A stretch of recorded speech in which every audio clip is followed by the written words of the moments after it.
All right, back to our video. Why you're stuffing your face, and so am I. What's the difference between being filled with the Spirit and being born again? My daughter here, Heidi, now we're just talking about it. And really, in a nutshell, you can't even be a Christian, really, a little Christ, unless you're born again, unless God's Spirit has come to unite with your spirit and you become one with Him in spirit. That's what the scriptures say. But just like a cup can be filled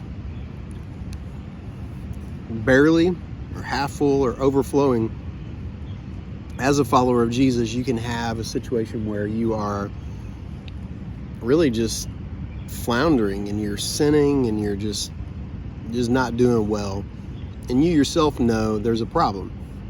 Well, the problem usually in my life whenever I'm floundering or not doing well is that I'm just not filled with the Spirit of God. It's not that God left me or that there's a situation where I've lost my salvation or anything like that.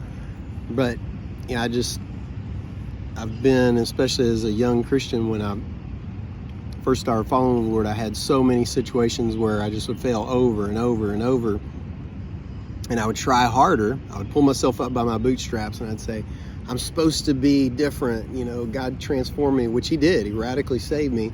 But then I just found myself not doing well. And always, almost every single time I could look at it and go, you know, the problem is that I need to stop. I need to stop trying to save myself in a sense.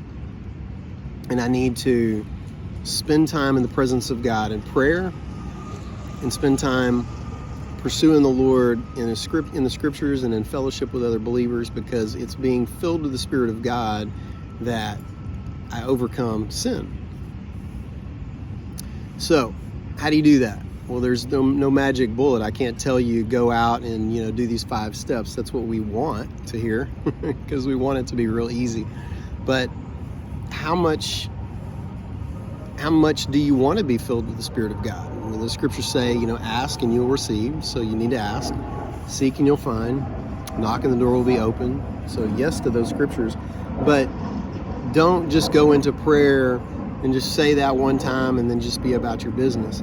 Spend time in the presence of God. Spend time praising Him, thanking Him, blessing Him. Spend time praying. God needs to teach us how to pray and how to seek the Lord.